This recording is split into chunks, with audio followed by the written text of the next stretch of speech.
नमस्कार, उत्तराखंड समाचारों में आपका स्वागत है। मैं हूं अर्चना और अब आइए नजर डालते हैं मुख्य समाचारों पर। मुख्यमंत्री के नेतृत्व में हुई कैबिनेट बैठक, 36 प्रस्तावों पर लगी मुहर।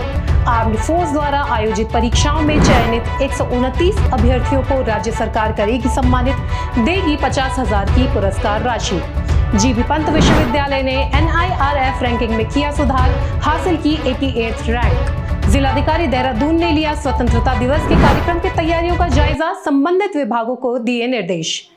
और अब समाचार विस्तार से। आज सचिवालय में मुख्यमंत्री पुष्कर सिंह धामी की अध्यक्षता में कैबिनेट की बैठक हुई। बैठक में 36 प्रस्तावों पर मुहर लगी। बैठक के बाद कैबिनेट मंत्री प्रेमचंद अग्रवाल ने बैठक में लिए गए फैसलों की जानकारी दी।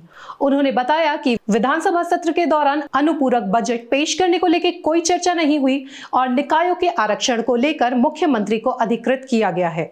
वहीं उन्होंने कहा कि 21 अगस्त से आहूत विधानसभा के मानसून सत्र के लिए सभी तैयारियां पूरी कर ली गई हैं। देखिए, 36 प्रस्तावों पे कैबिनेट ने मोहर लगाई है। उसमें विभिन्न हमारे विभागों के द्वारा जो 36 मुद्दे थे उस पर चर्चा की गई है। एक अलग से एक प्रस्ताव और आया, मतलब 36 + 1 37 प्रस्तावों पे माननीय कैबिनेट ने मोहर। उत्तराखंड में आर्म्ड फोर्स द्वारा आयोजित विभिन्न प्रतियोगी परीक्षाओं में उत्तीर्ण 129 छात्र छात्राओं को राज्य सरकार द्वारा सम्मानित किया जाएगा। इसके लिए उच्च शिक्षा विभाग के अंतर्गत संचालित विशेष आर्थिक सहायता योजना के अंतर्गत 64.5 लाख की पुरस्कार राशि स्वीकृत कर दी है। योजना के अंतर्गत प्रत्येक चयनित अभ्यर्थी को आर्थिक सहयोग के तौर पर 50-50 हजार की पुरस्कार राशि दी जाएगी। आर्म्ड फोर्स में चयनित सभी अभ्यर्थियों को उच्च शिक्षा मंत्री धन सिंह रावत ने बधाइयां देते हुए उन्हें उज्जवल भविष्य की शुभकामनाएं प्रेषित की। उच्च शिक्षा मंत्री डॉक्टर धन सिंह रावत ने बताया कि संघ लोक सेवा आयोग, राज्य लोक सेवा आयोग एवं आर्म्ड फोर्स द्वारा आयोजित विभिन्न प्रतियोगी परीक्षाओं की तैयारी करने वाले प्रदेश के युवाओं को प्रोत्साहित करने के लिए सरकार ने उच्च शिक्षा विभाग के अंतर्गत विशेष आर्थिक सहायता योजना शुरू की है। जीबी पंत कृषि एवं प्रौद्योगिक विश्वविद्यालय ने वर्ष 2023-24 की NIRF रैंकिंग में ऊंची छलांग लगाते हुए देश के 100 सर्वश्रेष्ठ विश्वविद्यालयों में अपना स्थान बनाया है। इतना ही नहीं, विश्वविद्यालय ने देश के कृषि श्रेणी के विश्वविद्यालयों में अपने पहले के 8वें स्थान को भी बरकरार रखने में सफलता हासिल की है। विश्वविद्यालय की इस उपलब्धि पर कुलपति ने कुलसचिव सहित सभी वैज्ञानिकों, कर्मियों और विद्यार्थियों को बधाई देते हुए रैंकिंग को और अधिक बेहतर बनाने के लिए सतत प्रयास की जरूरत बताई है। देहरादून की जिलाधिकारी सोनिका ने आज परेड ग्राउंड का स्थलीय निरीक्षण करते हुए स्वतंत्रता दिवस की तैयारियों का जायजा लिया। जिलाधिकारियों ने निरीक्षण के दौरान कार्यक्रम स्थल पर सीटिंग व्यवस्था तथा पेयजल, विद्युत, सफाई के साथ ही समुचित व्यवस्थाओं को सुगम बनाने के संबंधित विभागों के अधिकारियों को निर्देश दिए। जिलाधिकारी ने जानकारी देते हुए बताया कि स्वतंत्रता दिवस के अवसर पर परेड मैदान में आयोजित होने वाले कार्यक्रम को भव्य रूप से मनाए जाने के लिए युद्ध स्तर पर तैयारियां जारी हैं। लगभग सभी तैयारियां अपने अंतिम चरण में चल रही हैं।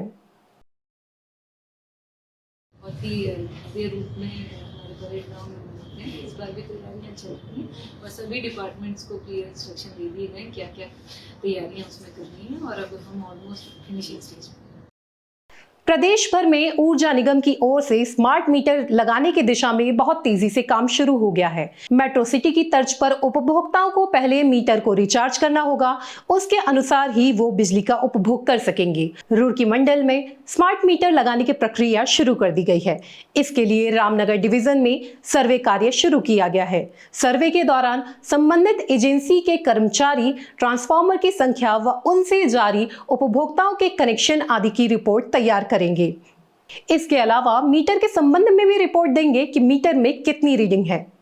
चंपावत जिले में लोहाघाट के चौबे गांव सुई के असम राइफल में तैनात वारंट ऑफिसर गुणानंद चौबे मणिपुर में 12 अगस्त की सुबह उग्रवादियों के द्वारा किए गए अचानक हमले में शहीद हो गए। शहादत की सूचना मिलते ही पूरे सुई और लोहाघाट क्षेत्र में शोक की लहर दौड़ गई है। वहीं परिजनों में कोहराम मचा है।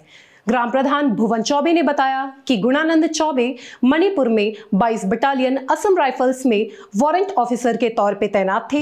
वर्तमान में उनका परिवार दिल्ली में रहता है। शहीद गुणानंद अपने पीछे अपनी पत्नी, 2 बेटी और 1 बेटी को छोड़ गए। मौसम विभाग ने आज प्रदेश के 9 जिलों में आज के लिए भारी बारिश की चेतावनी जारी की है। इसके साथ ही 14 से 18 अगस्त तक भी राज्य भर में हल्की से मध्यम वर्षा होने के आसार हैं। मौसम विज्ञान केंद्र देहरादून के निदेशक डॉक्टर विक्रम सिंह ने बताया, मंगलवार को उत्तरकाशी, चमोली और बागेश्वर में भारी से बहुत भारी बारिश की आशंका है। देहरादून, टिहरी, रुद्रप्रयाग, हरिद्वार, पौड़ी और नैनीताल में भारी बारिश का ऑरेंज और येलो अलर्ट जारी किए गए हैं। तो 13 तारीख को आप देखेंगे कि जो अंदर के हमारे डिस्ट्रिक्ट है, उत्तरकाशी, चमोली और बागेश्वर, इनमें भारी से बहुत भारी बारिश की संभावना है। और जो बाकी गढ़वाल के डिस्ट्रिक्ट बच रहे हैं, जिसमें कि रुद्रप्रयाग है, टेरी है, पौड़ी है, इधर देहरादून है या हरिद्वार भी है, तो इनमें भी भारी वर्षा जो है इक्का दुक्का जगहों में इनमें भी भारी वर्षा रहेगी। कुमाऊं रीजन को और डिस्ट्रिक्ट में बात करें तो नैनीताल में संभावना है कि वहां पे भी एक आध स्टेशन भारी वर्षा उसमें आ सकती है। तो इस तरह की स्थिति है। मानसून थोड़ा एक्टिव रहेगा, खासकर गढ़वाल रीजन की अगर मैं बात करूं तो एक्टिव मानसून वहां रहना चाहिए। कुमाऊं लोअर कुमाऊं रीजन में थोड़ी कम एक्टिविटी है, लेकिन फिर भी जैसे नैनीताल मैंने बोला उसमें ठीक ठाक एक्टिविटी मिलेगी, एक आध हो सकता है वहां पर भी हैवी रेंज तक जाएगी। उसके बाद जब आप आगे जाते हैं 14, 15, 16 में तो थोड़ी एक्टिविटी कम तो हो रही है, लेकिन ये आप कह सकते हैं कि सामान्य के आसपास जो बारिश है वो आगे भी मिलती रहेगी। और एका दुक्का डिस्ट्रिक्ट है जैसे देहरादून है या बागेश्वर है, नैनीताल है, तो इनमें संभावना कि एक आध स्टेशन जो है हैवी रेंज को उसमें भी मिल जाएंगे। 14, 15, 16 की अगर बात करते हैं तो इस तरह की स्थिति है। तो सामान्य बारिश तो मैं कहूंगा कि जो नॉर्मल रेन है, लाइट से मॉडरेट है ज्यादातर जगहों में, वो तो आपको 14, 15, 16 में मिलेगी। सहारनपुर के एक दंपत्ति ने कर्जदारी से परेशान होकर हरिद्वार की गंगा नदी में छलांग लगा दी।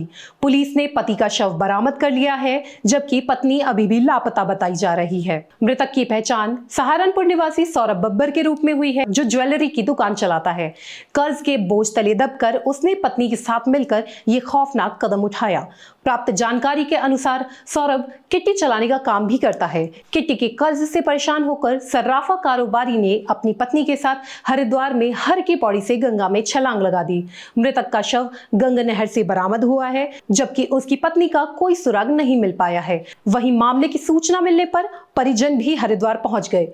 पुलिस की जांच में सामने आया है कि सौरभ किट्टी जमा करने का काम भी करता है। अचानक किट्टी में उसको काफी नुकसान हुआ। लोगों के पैसे वापस ना कर पाने से परेशान होकर उसने पत्नी के साथ मिलकर गंगा में कूदकर जान दे दी। उसने परिजनों को व्हाट्सएप पे अपना सुसाइड नोट और अपनी लोकेशन भी भेजी थी। लोकेशन के आधार पर सौरभ और उसकी पत्नी की तलाश की जा रही है।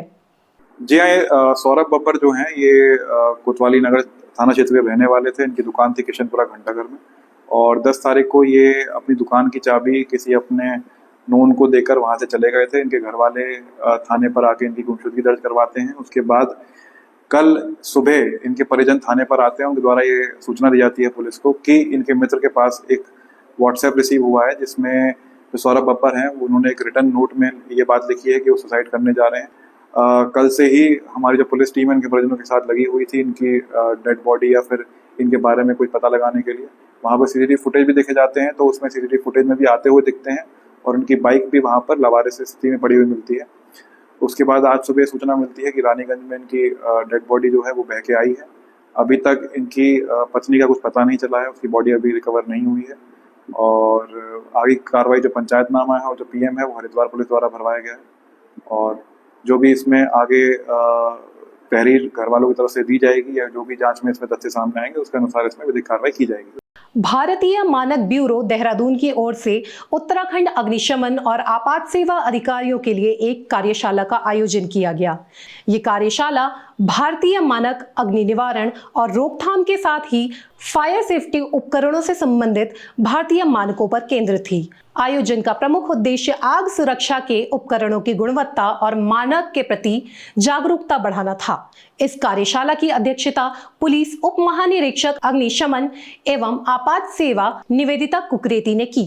वहीं भारतीय मानक ब्यूरो की ओर से देहरादून शाखा के प्रमुख एवं निदेशक सौरभ तिवारी ने बताया कि अग्निशमन सेवा विभाग भारतीय मानक ब्यूरो के मानकों का काफी हद तक अनुपालन कर रहा है। ये आज BIS के द्वारा हमारे यहाँ एक अवेयरनेस प्रोग्राम जो कि फायर और इमरजेंसी सर्विसेज से रिलेटेड था स्पेसिफिकली, कि क्या स्टैंडर्डाइजेशंस हैं जो कि यूज़ होने चाहिए, चाहे जो सामान हम खरीदते हैं या जो इंस्पेक्शंस पे हमारे लोग जाते हैं और बिल्डिंग्स मतलब फायर NOC प्रोवाइड करते हैं, तो उसमें क्या चीज़ें देखनी चाहिए और BIS ने क्या मानक अडॉप्ट किए हुए हैं और क्या मानक इस संबंध में सभी लोगों को आज जो है BIS द्वारा ये एक दिवसीय प्रोग्राम था, जिसमें हमारे सारे जनपदों के CFOs और FSOs और LFM और ऑफिस में जो हमारा स्टाफ कार्यरत रहता है उनको हमने हाइब्रिड माध्यम से कुछ को फिजिकली यहाँ बुलाया और आपदा के दृष्टिगत जो पहाड़ के ज़िले हैं उनको जो है ऑनलाइन इस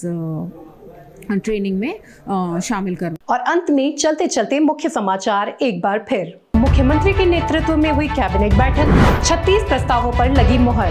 आर्म्ड फोर्स द्वारा आयोजित परीक्षाओं में चयनित 129 अभ्यर्थियों को राज्य सरकार करेगी सम्मानित, देगी 50,000 की पुरस्कार राशि। GV पंत विश्वविद्यालय ने NIRF रैंकिंग में किया सुधार, हासिल की 88th रैंक। जिलाधिकारी देहरादून ने लिया स्वतंत्रता दिवस के कार्यक्रम की तैयारियों का जायजा, संबंधित विभागों को दिए निर्देश। इसी के साथ समाचार यहीं समाप्त होते हैं। मुझे दीजिए अनुमति। नमस्कार।